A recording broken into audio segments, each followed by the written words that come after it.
Before I begin, one of my faculty readers, Dr. Nancy Watterson, is present here. I want to emphasize how fortunate her students are. She is an extraordinary human being.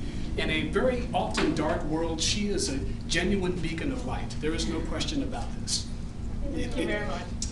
There were times when I became disheartened and discouraged. Well deserved. In addition, I want to thank Dr. Pastor, who is easily the most diligent and assiduous higher education administrator I've ever had the good fortune to encounter. Really. He keeps the students informed about every detail. He is extraordinarily diligent and dedicated, and we are all in your debt, no question about that, sir. On to my topic of the day, which tragically is a rather grim one. Let's click on here. Which one, sir? Next one. Left button. Left button. Should be. Well, my headlines are missing. Hit it One again. more. It's Hit it gonna again. load as you go. Oh, one by Okay. one. I'll load one at a time. As these headlines demonstrate, both our mainstream press and our elected officials have been calling a good deal of attention to the issues of mass incarceration and criminal justice reform as of late. And with good reason, I'll emphasize here. As one human rights organization eloquently put it, the land of the free has in many respects become a country of prisons. The United States has the largest prison population in the world, by far. Some estimates are in the 2.4 million range. Ponder that stat for a moment. 2.4 million people. It is staggering.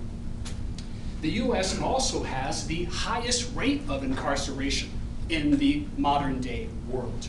751 inmates for every 100,000 people. 751 for every 100,000 Americans. Again, a staggering figure. The U.S. only has 5% of the world's population, but it has 25% of the world's prisoners. 25% of the world's prisoners? Our democracy?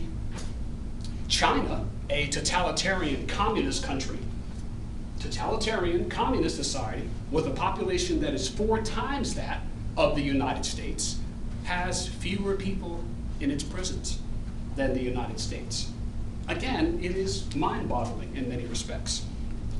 Scholars in other Western countries, especially in Western Europe, are appalled by the rate of mass incarceration in the United States.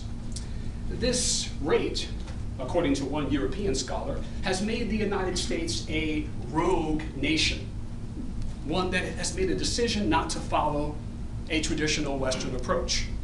Or as I have described it, the U.S. has in many respects become a voluntary outcast in the modern day international system. Now, the American criminal justice system has many troubling characteristics that I could call attention to today, no question about it.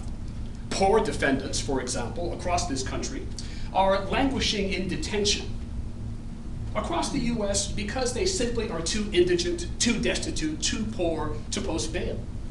60% of inmates in this country, at a cost of about $9 billion a year, are confined pending trial.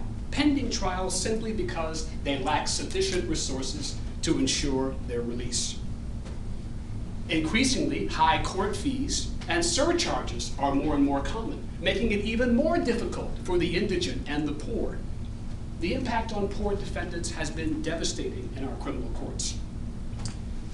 But of all the grave problems that beset the American criminal justice system, of all the issues and problems that I could call attention to today, none are more unsettling, and none are more at odds with fundamental American values than racial disparities in the criminal justice system. Let's take a look at these stats for a moment. African Americans comprise 50% of the people in state and local prisons for drug infractions. Even though there is ample data suggesting that African Americans are certainly no more prone or inclined towards drug use or the selling of drugs than any other segment of the population. 1 in every 15 African American males age 18 or older is incarcerated at present in the United States. 1 in every 15? Again, a staggering figure. Among persons ages 20 to 24, I note here, black males are imprisoned at a rate approximately 7 times that of members of the majority population. 7 times that of white males? How about that last stat? Among persons ages 60 to 64, the black male imprisonment rate is 5 times that of the white male rate. 5 times that of the white male rate?